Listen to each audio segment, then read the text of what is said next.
स्थिति आप सबके सामने है, हर व्यक्ति जानता है। हर दूसरे तीसरे दिन एक दंगा होता था, न बेटी सुरक्षित थी, न व्यापारी सुरक्षित था। प्रदेश के बारे में लोगों की परसेप्शन का अंदाजा इसी से लगाया जा सकता था कि हमारा युवा अपनी पहचान के लिए मोहताज होता था। आज कानून व्यवस्था में उत्तर प्रदेश ने एक लंबी छलांग लगाई है और महाकुंभ प्रयागराज इसका उदाहरण है। 45 दिनों के इस महाआयोजन में कोई छेड़छाड़ की घटना नहीं, कोई लूटपाट की घटना नहीं, कोई अपहरण की घटना नहीं, कोई भी ऐसी घटना नहीं जिससे आने वाले श्रद्धालुओं को किसी भी प्रकार का कोई असंतोष का भाव पैदा करने का अवसर प्राप्त हुआ हो। प्रदेश वही है, लेकिन इसके लिए जो ये व्यापक परिवर्तन हुआ है, इस व्यापक परिवर्तन का कारण है कि इन 8 वर्षों में सरकार ने व्यवस्थित तरीके से उत्तर प्रदेश पुलिस के बल को एक सिस्टम के साथ जोड़ा है। आप अनुमान करिए, अब तक उत्तर प्रदेश पुलिस बल में पिछले 8 वर्ष में, जब 2017 में हम लोग आए थे, 1.5 लाख पुलिस कार्मिकों के पद खाली थे। सरकार की नियत पर जनता जनार्दन को भी और माननीय न्यायालय को भी संदेह था, क्योंकि भर्ती की प्रक्रिया पारदर्शी नहीं हो सकती थी, नहीं करते थे। लेकिन पहली बार हुआ जब पारदर्शी भर्ती की प्रक्रिया के माध्यम से सरकार ने 1,56,000 से अधिक पुलिस कार्मिकों की भर्ती, जो आज सेवा दे रहे हैं, उन्हें उत्तर प्रदेश पुलिस बल का हिस्सा बनाया है। और अभी हाल ही में 60,200 से अधिक पुलिस कार्मिकों की नई भर्ती भी संपन्न की है, जिन्हें कुछ ही दिनों के अंदर ट्रेनिंग की प्रक्रिया के साथ जुड़ने का अवसर प्राप्त होगा। यानी आप अनुमान कर सकते हैं कि 2,16,000 से अधिक केवल पुलिस कार्मिक अकेले उत्तर प्रदेश पुलिस बल में भर्ती हुए हैं। और ये भर्ती की प्रक्रिया के साथ साथ उत्तर प्रदेश में जब 17 में हम लोग आए थे, 10 जनपद ऐसे थे जहां कोई पुलिस लाइन नहीं थी। पुलिस के बैरक की स्थिति आप देख सकते थे, सब टूटे फूटे थे, कोई व्यवस्था उनके लिए नहीं थी। ट्रेनिंग मात्र 6,000 पुलिस कार्मिकों की ट्रेनिंग की क्षमता थी। आज उनके इंफ्रास्ट्रक्चर को बढ़ाया गया। सभी 10 जनपद जहां पे कोई पुलिस लाइन नहीं थी, या तो पुलिस लाइन का निर्माण पूरा किया गया, बल्कि पुलिस कुछ जगह निर्माण का कार्य पूरा किया या निर्माणाधीन है। हर जनपद में, हर थाने में पुलिस की अवस्थापना सुविधाओं के लिए बैरक का निर्माण किया गया।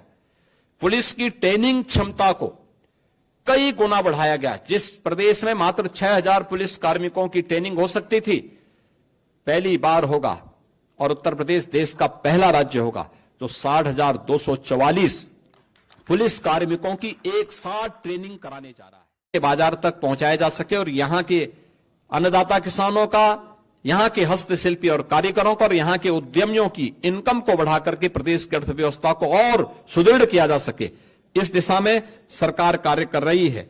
आज इंटर स्टेट कनेक्टिविटी हमारी 4 लेन की हुई है।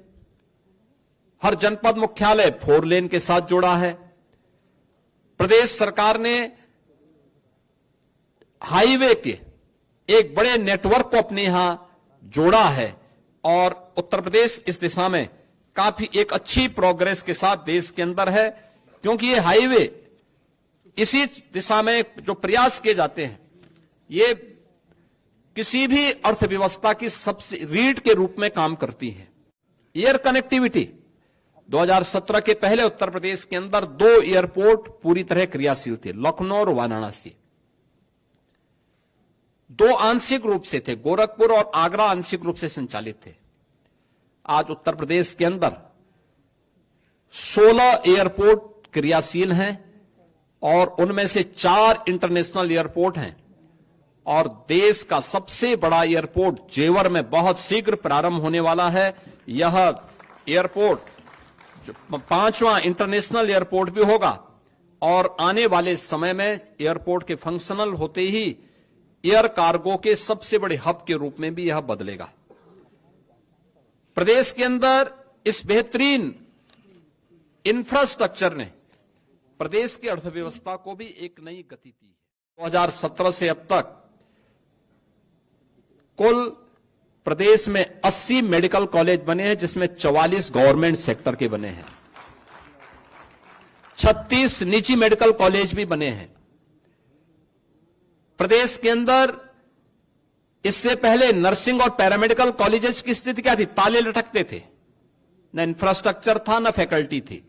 आज प्रदेश के अंदर हर मेडिकल कॉलेज में नर्सिंग कॉलेज बनाने की कार्रवाई को तेजी के साथ आगे बढ़ाने का कार्य हो रहा है।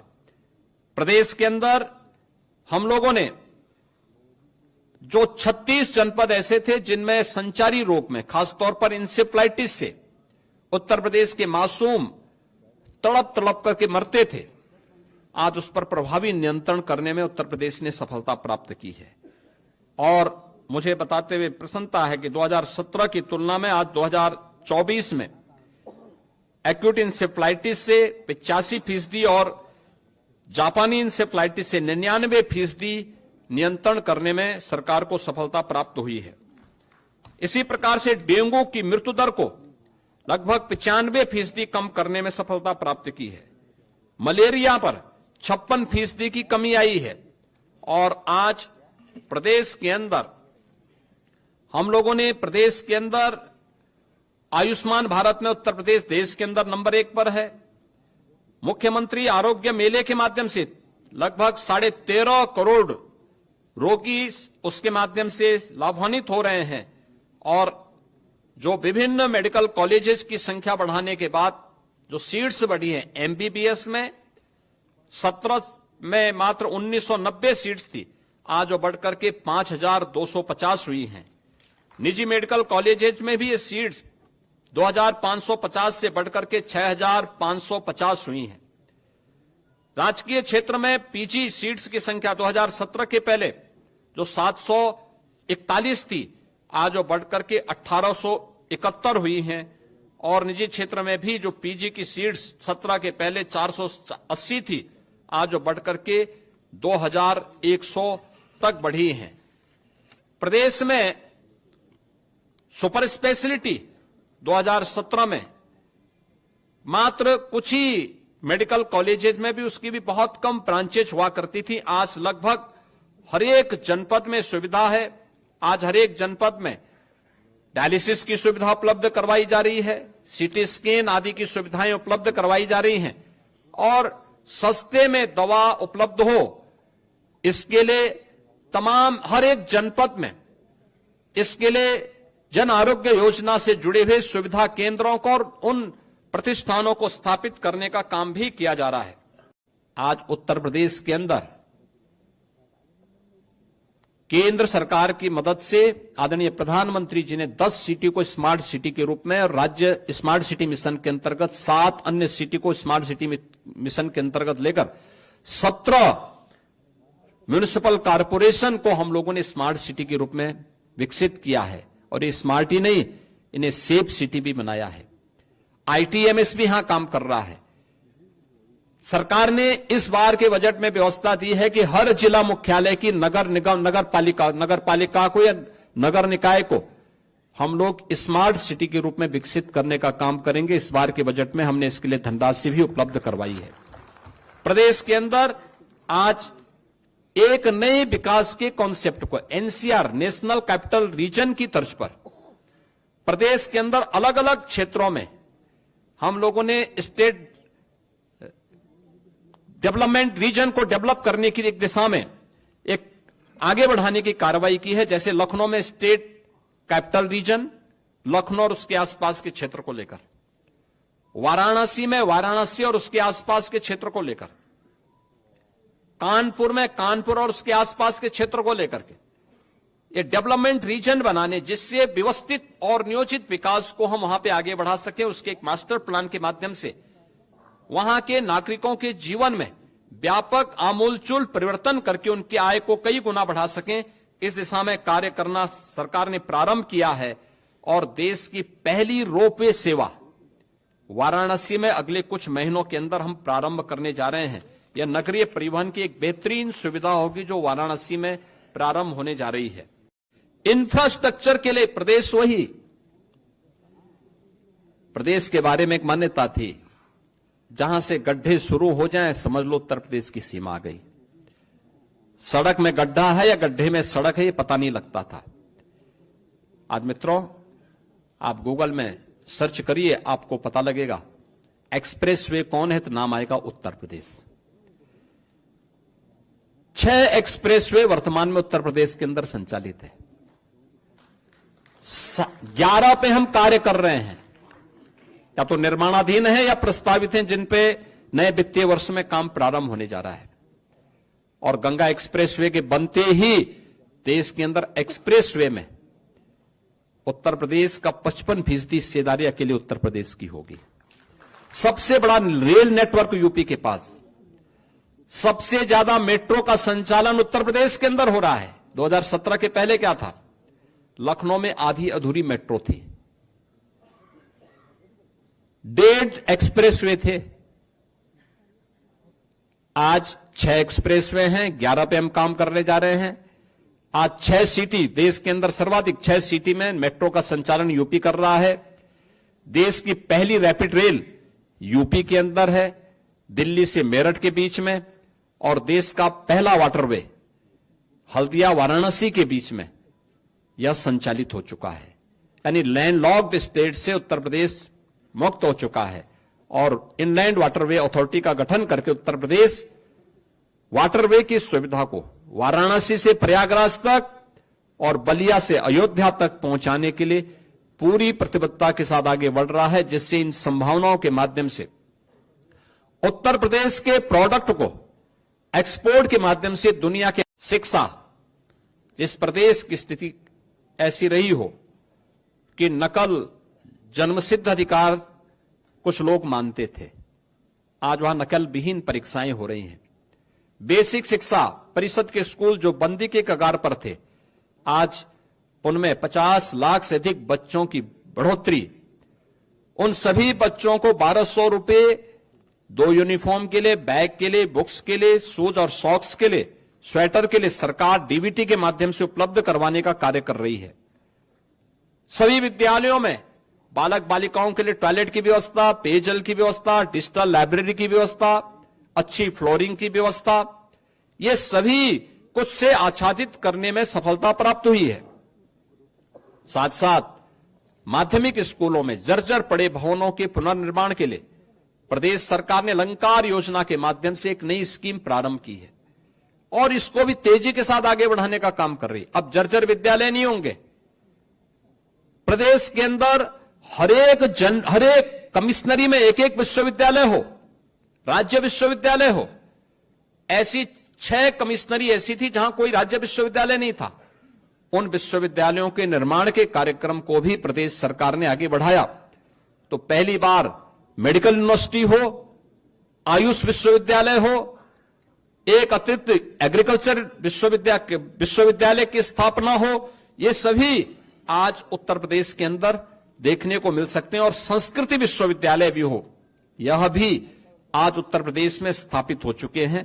प्रदेश ने इस दिशा में 8 नए विश्वविद्यालय, यानी इस दिशा में 10 नए विश्वविद्यालय, 21 निजी क्षेत्र के विश्वविद्यालयों की स्थापना में भी सफलता प्राप्त की है। और युवाओं को प्रतियोगी परीक्षाओं की तैयारी के लिए प्रत्येक जनपद में मुख्यमंत्री अभ्युदय कोचिंग की व्यवस्था भी आज के दिन पर संचालित है।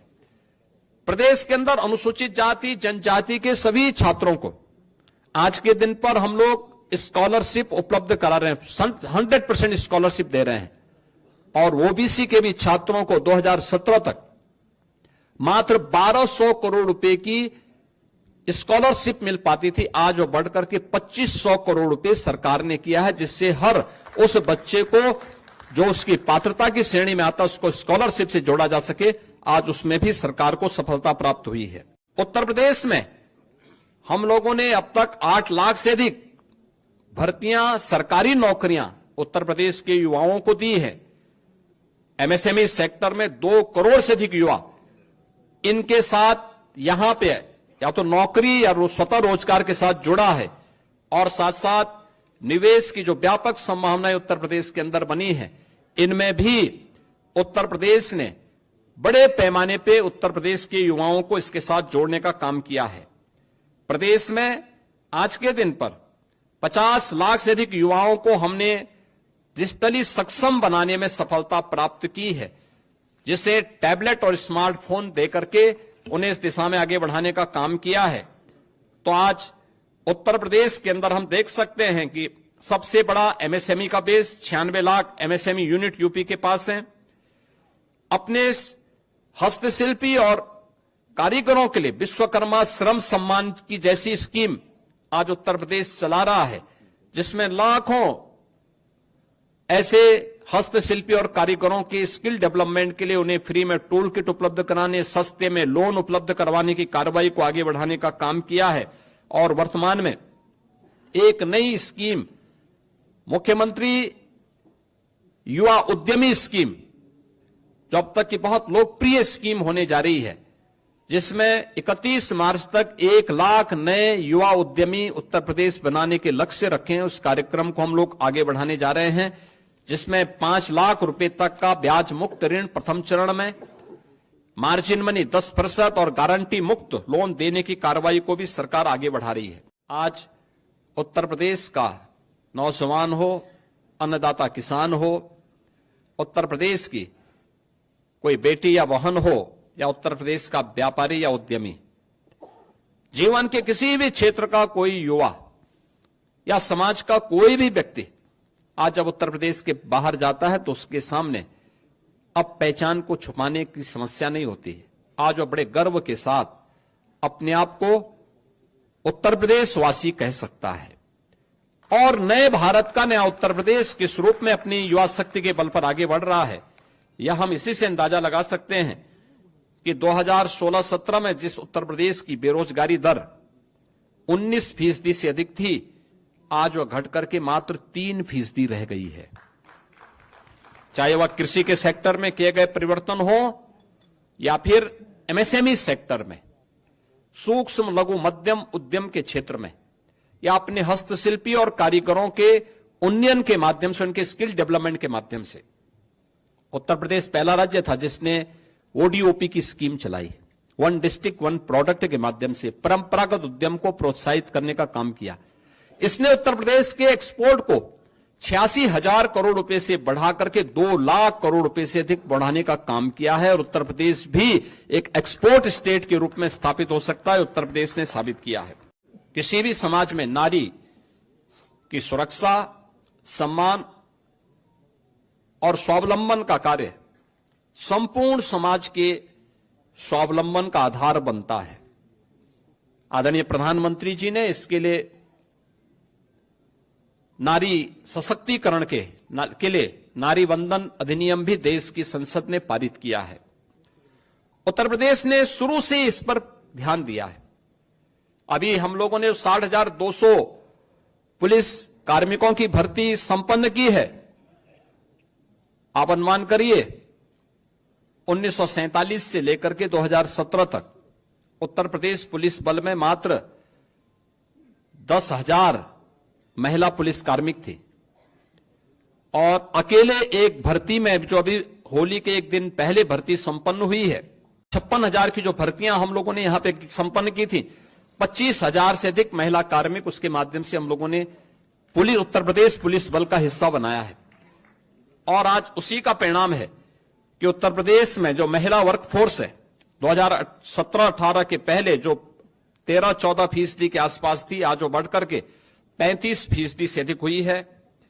प्रदेश के अंदर मातृवंदना योजना में, केंद्र सरकार की प्रधानमंत्री मातृवंदना योजना में 60 लाख माताएं इससे लाभान्वित हो रही हैं।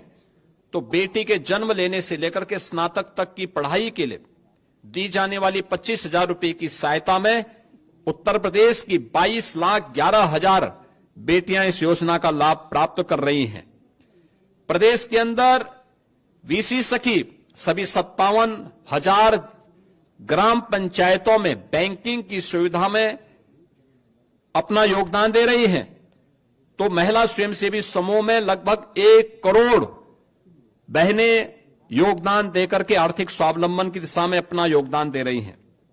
मुख्यमंत्री सामूहिक विवाह योजना में 4,76,000 से अधिक सामूहिक विवाह के संपन्न हुए हैं, जिसके लिए इस बार के बजट में सरकार ने तय किया है कि 51,000 से अब इस राशि को बढ़ा करके अप्रैल से इसको 1,00,000 रुपए करने की घोषणा भी की है, जिसको हम अप्रैल में लागू करने जा रहे हैं। उत्तर प्रदेश सरकार के द्वारा उठाए गए उन कदमों का परिणाम है जो पिछले कुछ समय के अंदर हम लोगों को देखने को मिला है, और परिणाम आपके सामने है। एनसीआरबी की जो रिपोर्ट है, कितना परिवर्तन आया है, यह आप सबके सामने है। पिछली सरकारों ने दंगाइयों के काल के रूप में जाने जाने वाली पीएससी की 54 कंपनियों को समाप्त कर दिया था। यानी उन्होंने एक व्यवस्था, एक साजिश की थी कि जब यहां पे पीएससी ही नहीं रहेगी तो फिर इसके बाद दंगाइयों को खुली छूट मिल जाएगी। हमारी सरकार आई, हमने इन सभी कंपनियों को फिर से बहाल किया, बल्कि महिला बटालियन की 3 महिला नई बटालियन भी गठित की। प्रदेश के अंदर अन्य महत्वपूर्ण स्थलों पर भी 5 नई पीएससी की बटालियन के गठन की प्रक्रिया को आगे बढ़ाया। एयरपोर्ट, मेट्रो की सुरक्षा के लिए, अन्य महत्वपूर्ण संस्थानों की सुरक्षा के लिए स्पेशल सिक्योरिटी फोर्स का भी गठन किया और उसकी 6 वाहिनियां गठित की। प्रदेश के अंदर सभी जनपदों में साइबर थानों की स्थापना की गई। हर थाने में एक साइबर सेल हेल्प डेस्क की व्यवस्था की गई, और आज प्रदेश के अंदर जो हमारी पीआरबी 112 है, इसके रिस्पांस टाइम को 2017 के पहले इसका रिस्पांस टाइम 25 मिनट 42 सेकंड होता था, आज यह 7 मिनट 24 सेकंड का मात्र रह गया है। यानी आम जनता को कितनी जल्दी न्याय मिल सकता है, उस तक पुलिस का रिस्पांस कितनी फास्ट होगी, इसी से आप अंदाजा लगा सकते हैं। और प्रदेश के अंदर गृह विभाग, नगर विकास विभाग और जन सामान्य की मदद से 11 लाख से अधिक सीसीटीवी कैमरे भी लगाए गए। 11 लाख टीवी, यानी जो माननीय उच्चतम न्यायालय ने निर्भया कांड के बाद देश के अंदर एक व्यवस्था दी थी कि सेफ सिटी की परिकल्पना कैसे साकार होगी, सीसीटीवी कैमरे के माध्यम से उसे आच्छादित करने में उत्तर प्रदेश देश का पहला राज्य है जिसने अपने सभी 17 म्युनिसिपल कॉरपोरेशन के साथ साथ गौतम बुद्ध नगर में सीसीटीवी की कार्रवाई को पूरी तरह आच्छादित करने का काम किया है। ये सभी सीसीटीवी कैमरे आज वहां पर कार्य कर रहे हैं। मुख्यमंत्री कृषक दुर्घटना बीमा के अंतर्गत हर अन्नदाता किसान को, उनके परिवार के सदस्यों को, बटाईदार को भी हम लोगों ने 5 लाख रुपए की सुरक्षा बीमा का कवर किया कि अगर कभी बाढ़ से, आकाशीय बिजली से या किसी अन्य दुर्घटना से, एक्सीडेंट से या वन्य जीव संघर्ष में उनकी दुखद मौत होती है तो सरकार इसके लिए उन्हें 5 लाख रुपए की एक सुरक्षा बीमा का कवर भी देगी। और आज हम लोग लगातार इस योजना के माध्यम से प्रदेश के सभी किसानों को आच्छादित किए हुए हैं। तो इस दौरान प्रदेश के अंदर निराश्रित गोवंश की समस्या का समाधान करने में भी ये डबल इंजन की सरकार को सफलता प्राप्त हुई, जिसमें 7,700 से अधिक गौआश्रय स्थल के माध्यम से 12,50,000 से अधिक गोवंश का संरक्षण सरकार अपने स्तर पर कर रही है। और सहभागिता योजना के माध्यम से 1,05,000 पशुपालकों को 1,63,000 से अधिक गोवंश उनकी सुपुर्दगी में दिया गया है, जिसमें प्रति गोवंश प्रति माह अन्नदाता किसान को सरकार 1,500 रुपए का भुगतान करती है एक गोवंश के लिए। और इसी प्रकार से कुपोषित परिवारों को भी 10,000 गोवंश देने का काम सरकार ने इस दौरान किया है। उन्हें भी राशि हम उपलब्ध करवाते हैं।